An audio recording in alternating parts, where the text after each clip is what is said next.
Welcome to the Designated Drinker Show, the podcast that is raising the bar on craft cocktails. I'm your host, Louise Solis, and with me, who is it? It's my very, very talented friend.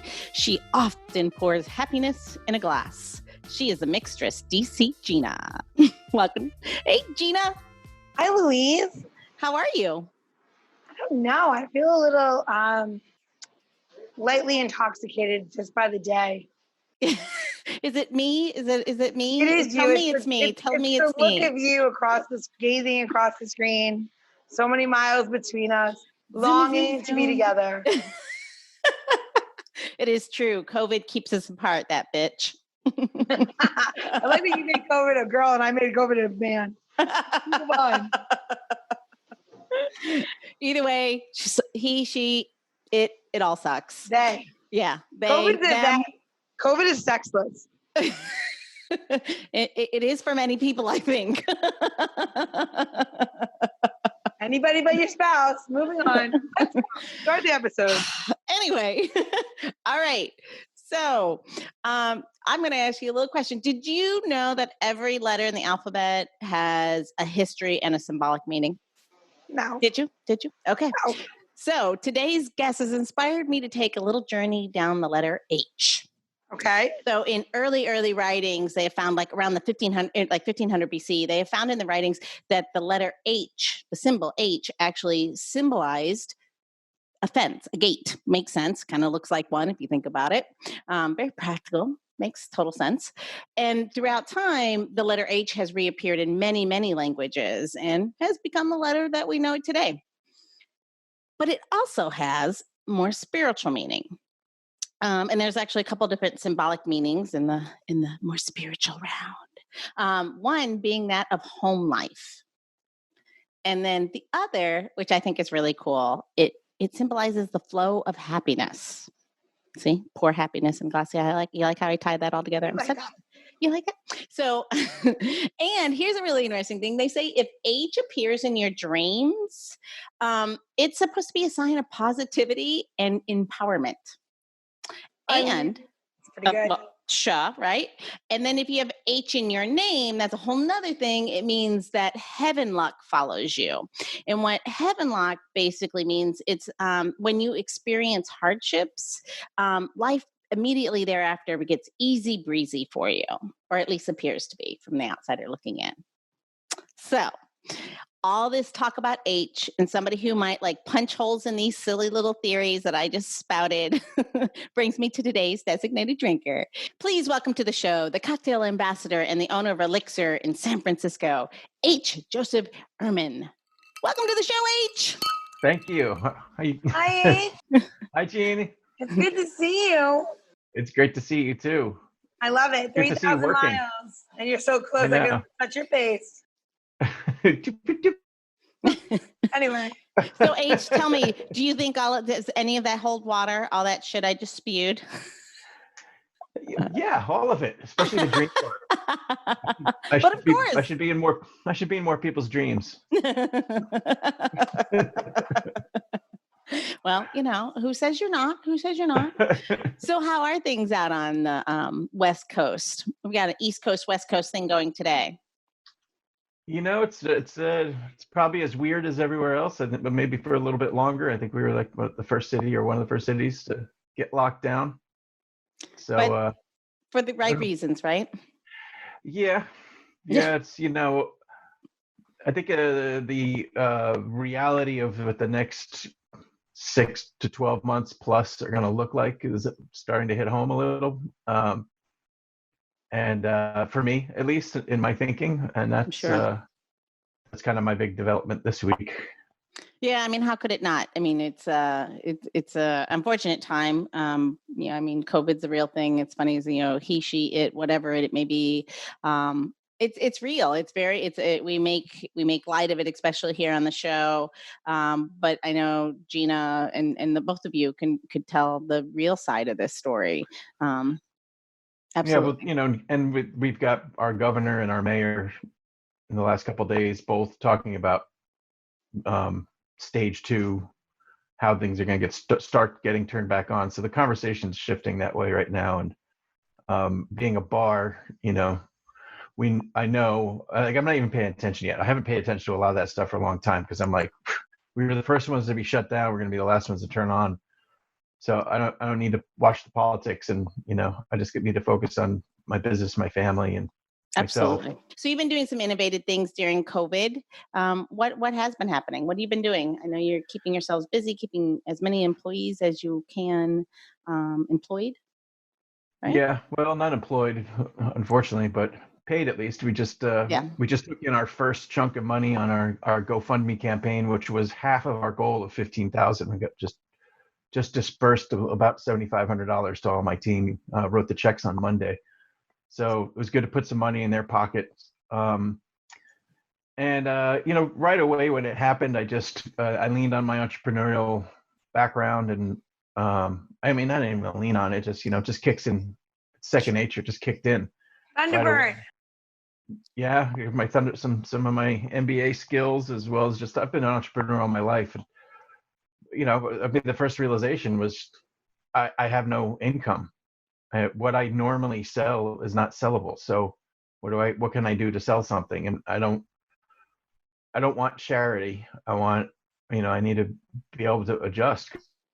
Realize right away this is going to be a while. This is impacting the entire year, and then probably follow-on years, but definitely this year. So I need to move fast and now. So the first thing I did was start selling gift cards.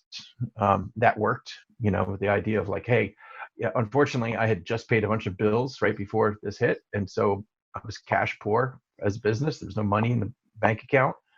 And it was halfway through the month and bills were coming. So it was a matter of, it was just like, gift cards were like, hey, give me money now, I'll give you drinks later. I need money now. I got nothing else to sell. Like, everything else is going to take a while. And also at the same time, it was stop the bleeding, shut off all the bills, call all your vendors, clean up the bar, make sure nothing goes moldy, cleaned out the fridge. We did deep clean right away, brought in my cleaning crew. I'm like, let's lock it down, clean it all up so we could mothball it for a while.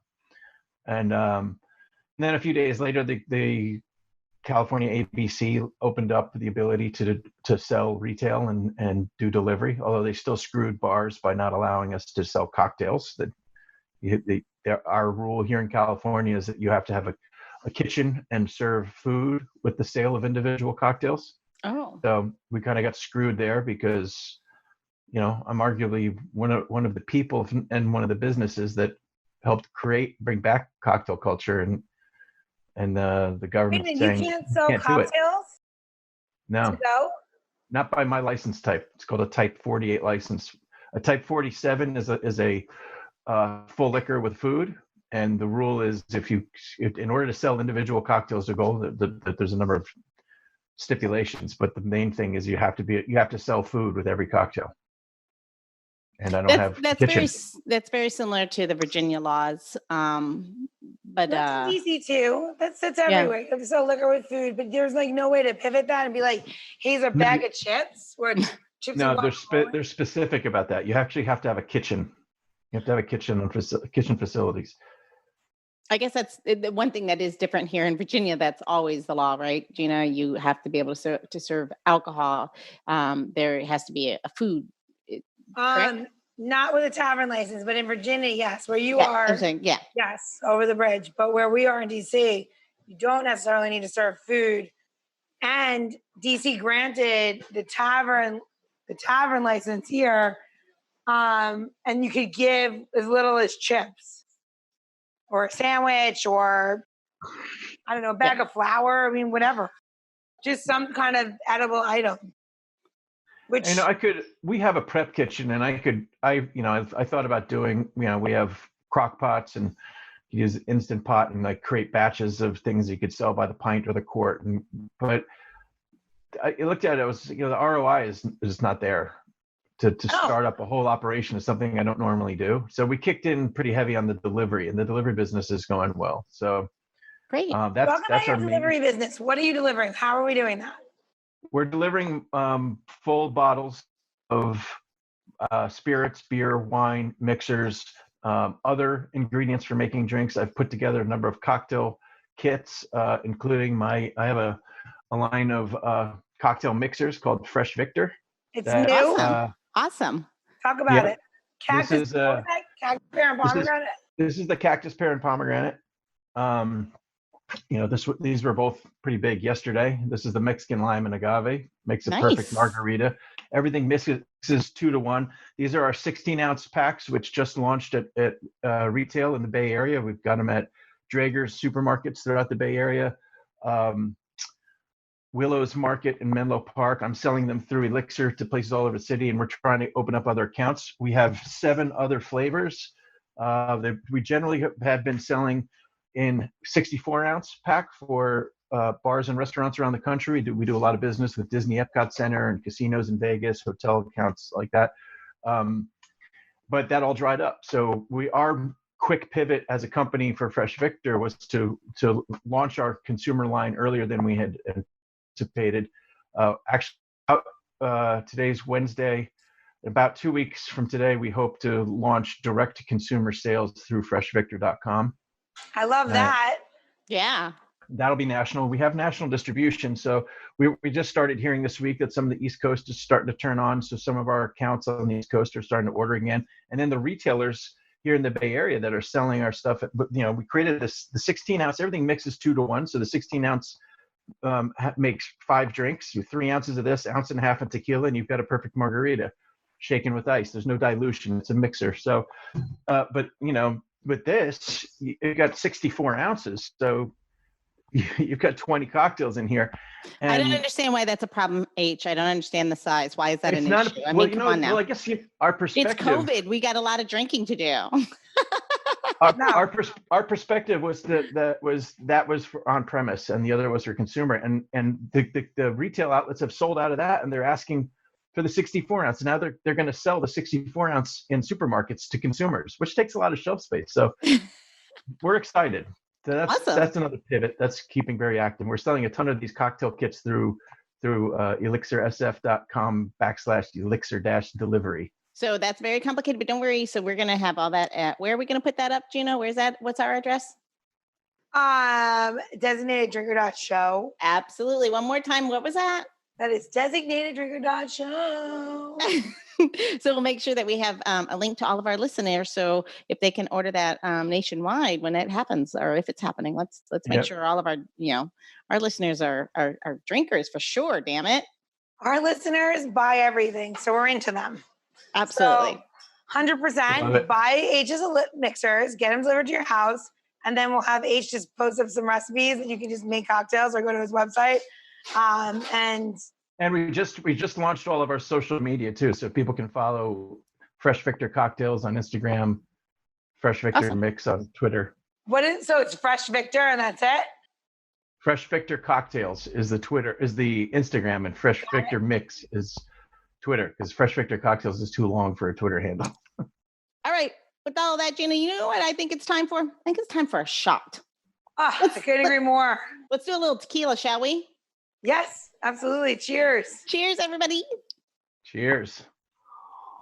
Or salud. Salud. The post cinco. Yes. You gotta take a little hair off of the dog. Hair of the dog. Is that what it is? Sorry. I brought all this great tequila and mezcal home. This COVID bullshit. Oh, I know. Can we have one more thing go wrong? Could one more thing go wrong? Seriously? I can't, actually, I really want to ask you this question because I don't think that people quite understand. What I fear is that when restaurants, and it's already happening in the U.S., which is premature in my little, very humble opinion, but when they come down and say, okay, you can only have 25% of capacity and your restaurants are open, I don't think the average consumer understands what that really means, because they'll be like, oh, the restaurants are open, no problem. But I mean, you really only have you'll have a 25% capacity cap on that. Can you guys talk a little bit about how you think that's going to, is that going to work? Is that going to fucking work? Well, I'll let H go first or I can go. It's up to you. With Elixir is only 1,000 square feet. So at 20% capacity, 25% capacity, we're looking at about 20 people, which 20, 25 people spread around the bar is possible. I mean, also, how's that going to work? Like, if you're a couple, can you sit next to each other? Are How do you police that? If that keeps up throughout the day, through open hours, it's sustainable. It's okay. That's Monday. Yeah. But is That's an that average sustainable Monday. for your bar ongoing though? That's my No. fear, is that from No. I mean, you could, yeah.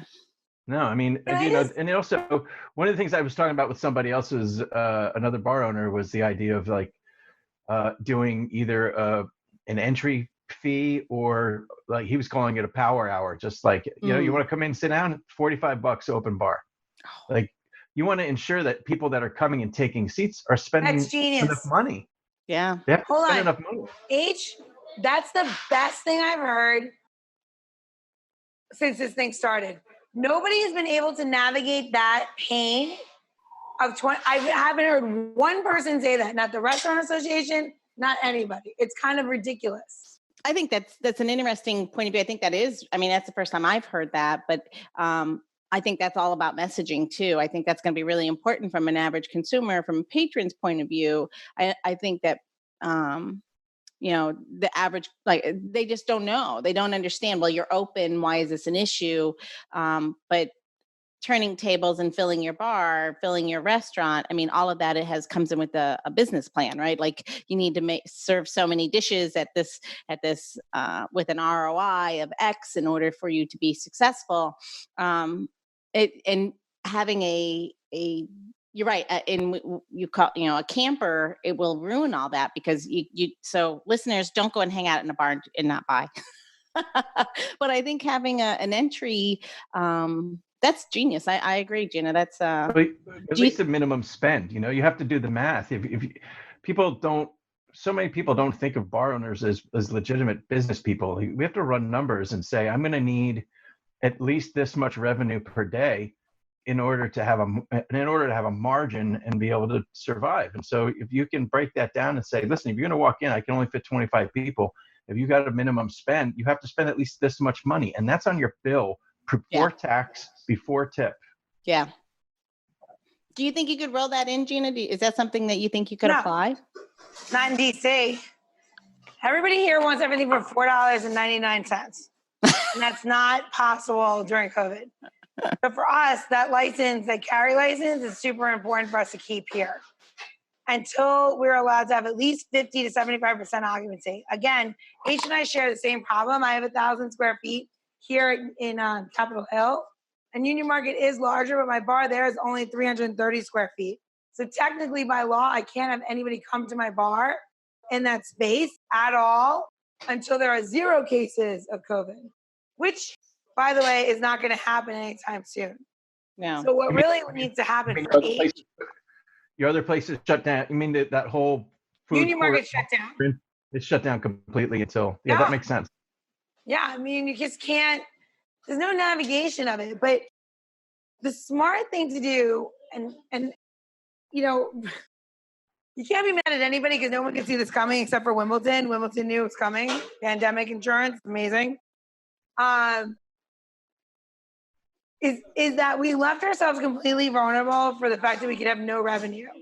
And the fact of the matter is that New Orleans is actually a brilliant city because they have always had a carry license. So imagine you can go to any bar that you ever wanted to go to, no matter what. Could be, the most famous and get a Ramos Gin Fizz at, the Roosevelt Hotel. You could go to Monteleone and get yourself a Bucaré. It doesn't matter. You can take those drinks and go, right? There is no reason why a walkable city such as San Francisco or DC for this period of time couldn't grant that license in order for us to survive as a metropolis of what we are and actually prevail. And do I feel bad for everybody in the restaurant business right now? I do. I think this just fucking sucks. But we left ourselves completely vulnerable, and we have no voice in legislation to turn those heads the same way, say, a car dealership does, right? I happen to have a brother-in-law that owns a car dealership in New York. And let me tell you something right now. Because the way that their car dealerships are represented represented. Somebody talks about them in legislation, in the Senate, in the House. More tequila, please. No, I'm not kidding. They are able to have you come in, buy a car, have your car serviced, do all these things because legislation says you're allowed, and it made them important. Now, is it important to buy a brand new car during COVID? It isn't. But they made them, but they have such good lobbyists and representation that makes them important. We need to stop as an association telling other people the other restaurant's bad or we won this award so we're better. Is like somehow have a common knit or thread or a blanket or quilt, however you need to put those words together, and make us have a united voice and not be like this guild and this representation or National Restaurant Association versus local restaurant association, all of us. So we have one voice. And this is our eye opener. We need to grow up. We need to grow up as a business, as ownership, as everything. Not everybody in our businesses have gone to, graduate school for business, right? And then or myself, we've gone to, have a graduate degree. It doesn't exist for everybody. And everybody still plays cat and oh, I'm friends with you. And then they're not. Everyone needs to be together. No matter if you all serve tacos, then there should be a taco alliance within the National Restaurant Association, where if everybody that sells tacos in the United States has a voice, it would be so much stronger than you trying to stand on a little soapbox in the middle of Washington, D.C. and saying, we need representation because no one can hear you. Yeah, but the hard thing is that those issues are very localized. Like I was saying, my license, Type 48 license in California, is different from a Type 47 license, and that's different from the way that licenses are handled in Washington, D.C. or anywhere else. Yeah. So bars without food, just straight up bars, don't exist in a lot of places. A lot of places have a requirement you have to have food.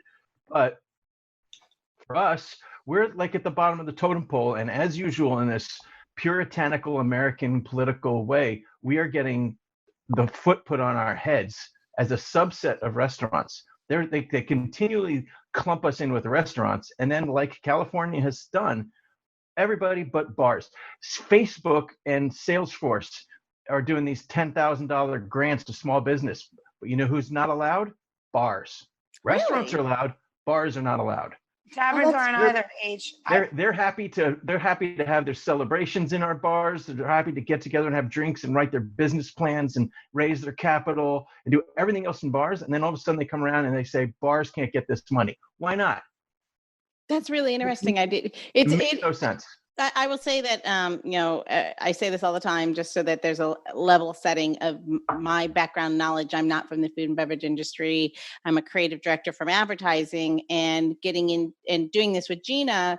I mean, the concept of this is a branding platform. We're going to talk or have a good time. We talk about making drinks, and here's the recipes, and help at home bartenders, make amazing cocktails like Gina or you would make, H. How does, and it came from my friends would come to my house and I would have these parties and I would do these drinks. They're like, oh my God, how did you know how to do that? And I was like, I Googled a recipe, like you do most things.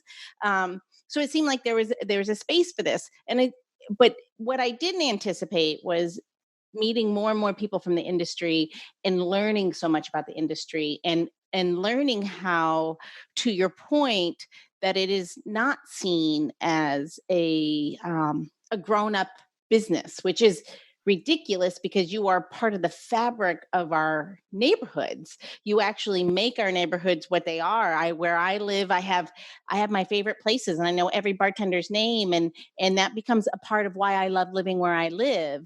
And I know I'm not alone. Absolutely. Everyone has their favorite restaurants, their favorite bars, their places that they go that, to your point, celebrate. It seems like the only people who don't are the lawmakers. And they're the ones that drink the most, God damn it. They're hypocrites. They are hypocrites. That. Okay, on that note, I have one more thing to say.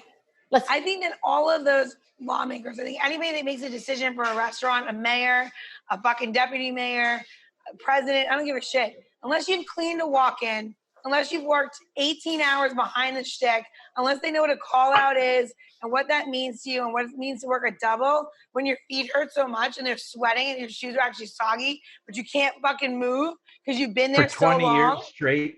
For 20 years. So Go you know what I hear? I hear there's a calling. Stupid bullshit. This is what I think. And then the PPP and all the stuff that you can't get because some person, you didn't check the right fucking box. Don't fucking come to a restaurant ever again. Don't tell me how to run my business. Like, be in my business. I don't pretend to know that I know everything about your insurance company or running the government, or I understand why you put 18% tax on one thing and 1% on the other. You need to respect what we do. We give $1 trillion of revenue to the fucking economy every year. So you know what 5%. That says? You know what I'm hearing? We make 5%. So what? You know what I hear? That's more than a dog catch. That's more than the people that got the PPP for being a fucking dog groomer. So you know what I hear? I hear a calling. I hear a calling for you to step up and go into legislation. What, me? Mm-hmm. Yeah, right. Go in there and piss them all off, Gina. You know, she'd burn that Capitol down. I'm only 4 blocks from it. I don't know if that's an idle threat or not. I'm not sure. She'd burn that bitch down. I'll be the person behind there, be like, you want your garbage picked up ever again? Sign the fucking document. She's so New York, it's ridiculous. People will fucking do shit when they have 19 garbage bags in front of their house. They'll be like, all right, I'll sign the fucking document. What people don't want is garbage. She's gonna be knocking people's knees. Bitch, sign it. All right, who's making the cocktail? Is it H or Gina? Come on now. I need a drink. Who's making this cocktail? All right, cocktail time. All right, just so you know, folks, this is the beauty of having these people in your life. You're like, make me a cocktail, and they're like the best people in the nation making a cocktail. So listen up. All right, so the stay-at-home people, what do they call them? Sip cocktails, quarantini. I'm calling them the stuck-at-home bartender. Yeah. When I drink cocktails at home, I drink simply. Like I generally work off of 2 formulas, either an old fashioned or a highball. I'm not into grabbing more than 3 or 4 ingredients.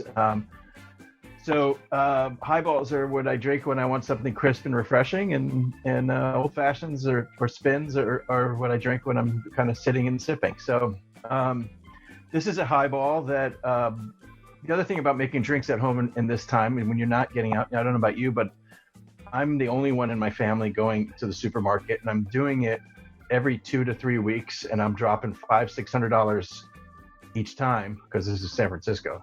Yeah. And well, DC's not much different in that note either. That's for 2 adults and a 7-year-old. Yeah. No booze involved. I got plenty of booze. So you have to use what you have around the house, and so I don't cocktail a lot. We keep some sugar around the house, but we don't really use much sugar but we have it.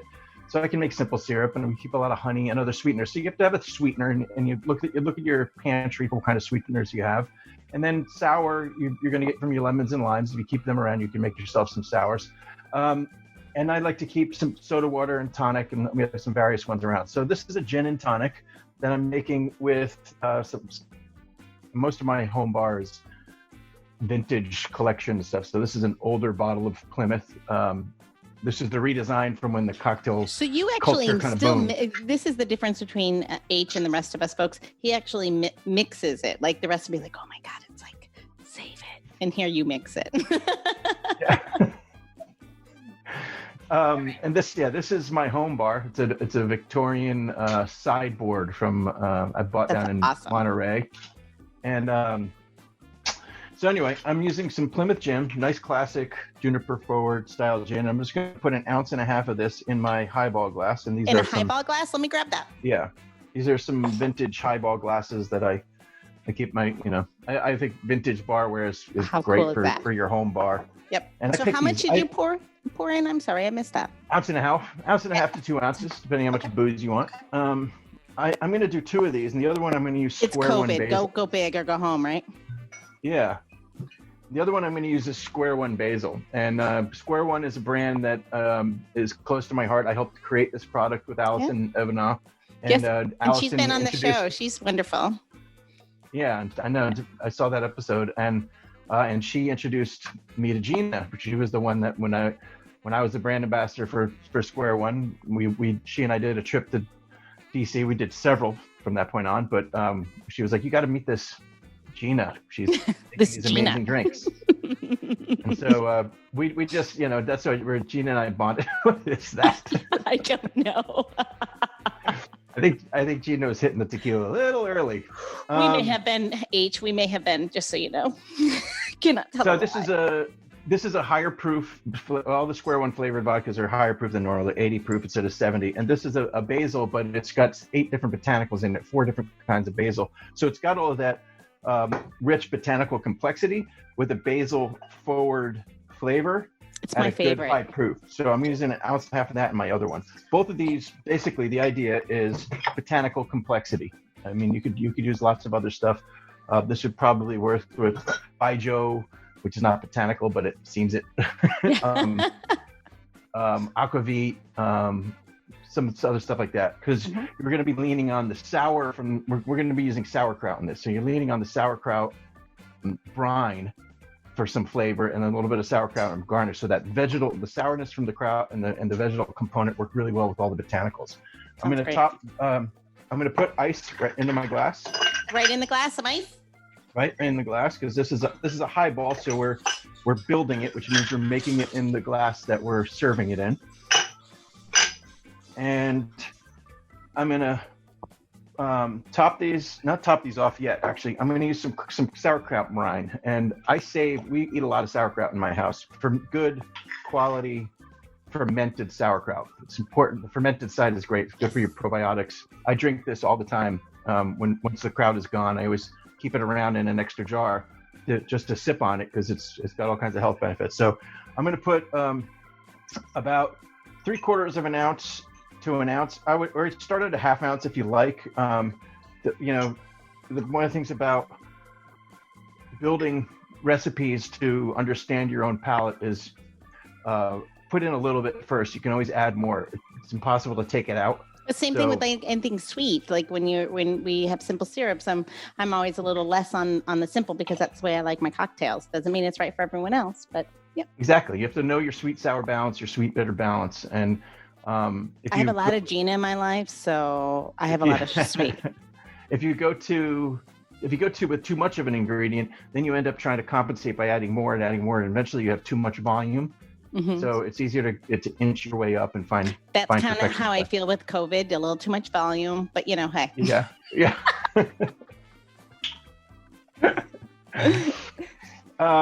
So on top of this now, I'm going to. I've got my kraut brine in there. I'm going to top this off with some tonic water. Oh, tonic water. And do you have a preference of tonic water? Is there one that is your go-to at home?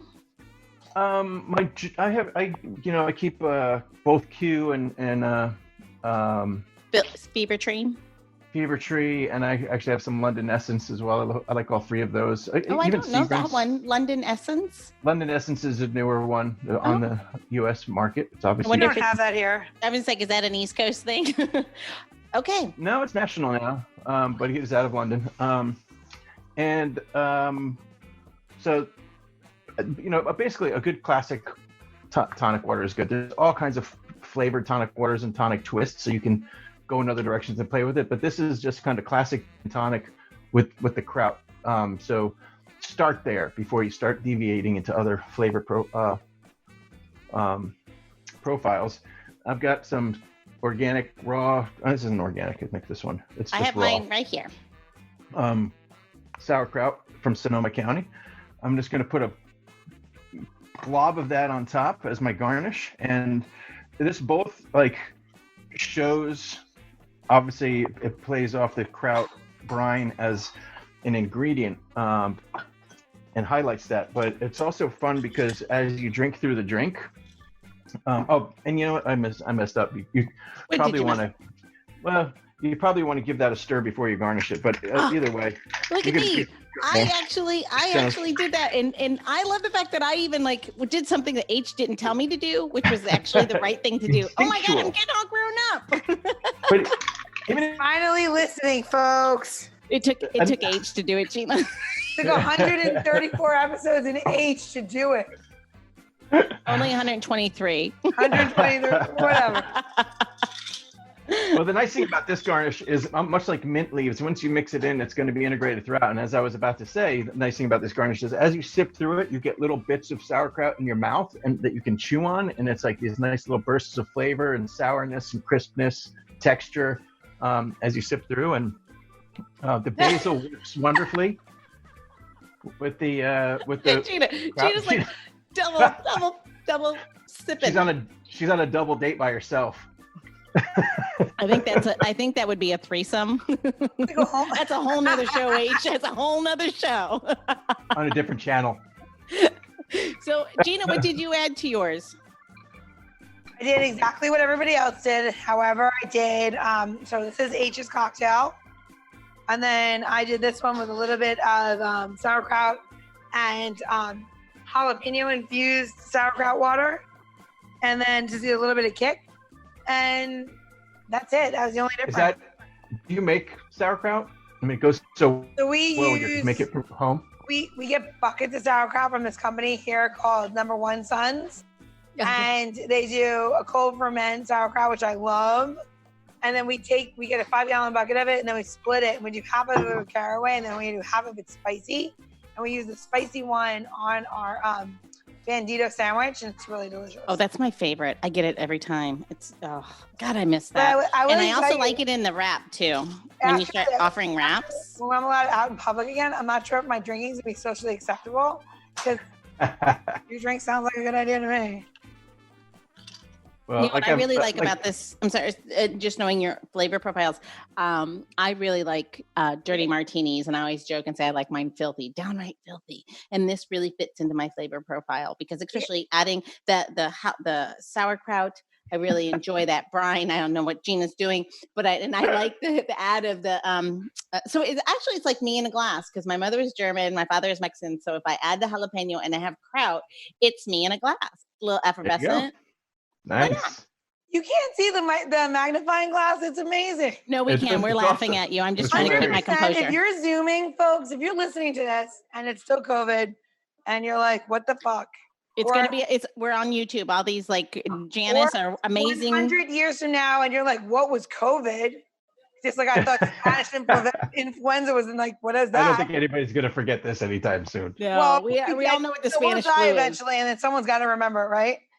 Get a magnifying glass because it makes it so much more interesting. You're like, what are you doing? Where did you find that? Why? This is your new toy. 100% find it. I own it. I'm a hoarder. I have all kinds of junk. Have you met a bartender? I'm like one step away from living in a cave by the ocean and selling you fucking weird little like nomadic trinkets for fucking bartering you for salt during a whatever. Bartenders will survive. H, are you a hoarder like Gina? She's like just threw you all into one boat. I used to be more of a hoarder, but when I was single. Somebody brought sense to your life. Is that what it is? I mean, I'll be honest. My husband took my hoarding down like 45%. That doesn't mean that I opened more restaurants and put more shit other places. Yeah, that's hilarious. I went through a major. I had to get out of 2 storage units and consolidate to 1 last year. And now I'm trying to get out of 1. You know, it's funny you guys say that. Actually, one of our very first early episodes was with Dale DeGroff, and he was talking about getting rid of all of his glassware because he had too much of it. And Gina was like, I'll drive up to New York and get it. I did. I got it. We auctioned it off for charity. Oh, wow. And Dale and Jill just moved, or they're in the process of moving. So I'm sure they were shedding a bunch of other stuff as well. This was a few years ago. We auctioned it off at Repeal Day, and it went along with his book because it was all the glassware he used to shoot 2 of his books. And then like we gave it as like an auction item, and people were like, "That's the glasses." I'm like, "Yep." But we went there and packed it up and brought it down, and Dale's like, "Get it out of here," and we're like, "Great!" And we auctioned it. But it's so true that like I think we tend to have that moment where we're like, oh my God, I just love soda glasses. It's the most amazing thing. And then that leaves you. And then you're like, oh my God, I love Nick and Nora's, and you have every Nick and Nora, and then that thing leaves you. And then all of a sudden you have like thousands of each one. And you're like, oh, am I going to do all this shit? Because you don't want to get rid of it because it took you so long to collect it. And then you can't live with it because your spouse is going to kill you. So what do? It's a trial tribulation of being a hoarder, I think, is what we're talking about, which is a little universal. I mean, I don't like a disgusting hoarder where I'm like. Well, that's why like the home bar becomes the cream of the crop. Like I've had so much stuff here, and you know, like when Angie and I moved in together, I had cases of booze in my house, and we moved in together, and I had, I took cases of booze back to the bar to sell it. And and the same thing happened with the glassware. It's like, where are we going to put all this glassware? I was taking up cabinet space with all this glassware. Like, we barely drink at home. We don't need all these glasses. It's incredible. Nice. There's such nice vintage carware. You can't throw this stuff away. So in Old Town Alexandria, there's a little store that we've done the show out of called The Hour. And she has all this beautiful vintage glassware. Victoria. Victoria. And we did this really wonderful episode there. And it was funny as Gina was like, oh my God, Louise, do not sneeze. Do not turn around. Wash that glass carefully. Like I got so many instructions the whole time. But of course, great appreciation for Victoria having us in our store. But some of the things I looked at and I was like, oh my God, like $400 for like 4 little glasses. So it's $100 a pop. And I was like, oh my God, my mother had those 98. They're needle and threads. They survived 110 plus years. But the thing is, my point is that my mother had them. And when she passed, we just basically boxed it up and took it to the Goodwill because no one of us. That's where I buy. That's where I went. I bought these at Goodwill, and I have a hard $2 rule. I don't buy anything that's over $2. $3 for that glass? You're crazy. What if you saw Dorothy Thorpe's? What if you had vintage Dorothy Thorpe's dipped in silver? Oh, they had them there because I remember you used those for the actual episode, and you're like gave me like, don't you know who that is? And I'm like, no. So that's what I'm saying to H. That's when the hard $2 rule goes right out the window. You're like, well, they are silver dipped. I'll buy them. Yeah. Anyway. Right, Gina, so let's do our housekeeping if you're gonna want this cocktail with sauerkraut and gin, and it's stunning, it's lovely, it's H's amazing cocktail. Gina, where are they gonna go to get this recipe? You're gonna go to Elixir and pound on the door and hope they open it. Where are they gonna make it at home because they can't travel yet? Nobody can get their ass on a plane. You're gonna have to pass the interview too. It's gonna be first of all, it's $50 to get in. Exactly. I want to know how you voted. I want to know what you think about this. Have you talked to your congressperson? I'm taking your temperature, and I need to know your politics, bitch. That is the truth. All right, you're gonna go to designateddrinker.show. What? Designateddrinker.show. Yep. And so we're going to have H's recipe, which is we're very honored to have that there. And we'll have all of Gina's recipes. I can talk about the what I called it, the GTS. Oh, gin tonic sauerkraut. There you go. JITS. And GTS. And it's, I was thinking, when I was thinking about it, it was like what they use for a grand touring sedan, a grand touring, I forget what the Italian is for cars. But then when I looked it up, there was like some funny, kinky other things GTS is used for. Listen, I like the GTS. I used to have a drink on my menu called GH Sazerac because when I was in San Francisco, what? When I was in San Francisco, H made this drink with like a wine-based Sazerac, and it was so delicious. My Shirazerac. Yeah, and I came back. And I came back to DC, and I did it with Pinot Noir, and it was my homage to H. And I had it on my menu literally for like, I don't even know, 3 years. I couldn't take it off. People loved it. And it was called the G, and then like teeny G, and then a big H, Sazerac. And people were like, why do you call it that? And I'm like, well, H made the drink, and he did it with Shiraz, and then I changed it into a Pinot Noir. Clearly, it didn't matter. It was just a brilliant idea on simple syrup. But like, it was so nice because like, to put like a mentor on your menu, I know it sounds so stupid, but you put a mentor on your menu, that is a huge compliment because like, I don't know, it just shows your appreciation and love for the learning. And like, I love when people like come and like they do something I do and like they do something different of it. And like, I never think of it as a riff. I think of it as like, you couldn't write me a better thank you letter. Does that make sense? I like that. Yep. I agree. So is that is that the trip? Is that when you were at Elixir and you got like you slightly overserved maybe, or That was to recently. H's That point? was in No, October. You were overserved months in the ago. first place. That was Oh. that was with James Beard Foundation. I was definitely overserved, but I also paid the bill, so James Beard is off the trouble for it, off the hook. There you go. Off All the right, trouble. Gina. I gotta stop drinking. You know what time it is? You know what time it is? What? Your question time. It is my question. All right. So, in this day and age of people identifying themselves with a spirited animal, and you're like, or a spirited person like the Tiger King, you're like, I am the Tiger King. I want to know what your spirited ingredient would be and why, and how does it define you? One thing, it could be spirited or an ingredient, but something that defines you and your personality. I think that would be probably whiskey Why? in general, because it's such a big part of what I do on a day to day. You know, Elixir's a whiskey bar with over 600 whiskeys on the shelf. It can be made from all kinds of grains. It's made from in all different cultures and processes with different flavor profiles, and portrays itself in different ways. It's just it encompasses so many cultures and traditions and that I'm close with that touch my background and my family, and it's something that I just love. It makes me it gets me excited to talk to people about everything that I do, and it ties it all together for me. I love that. That's cool. That's cool. So I guess so I just want to say on this episode, we always, try to keep it a little lighthearted. It's boozy banter.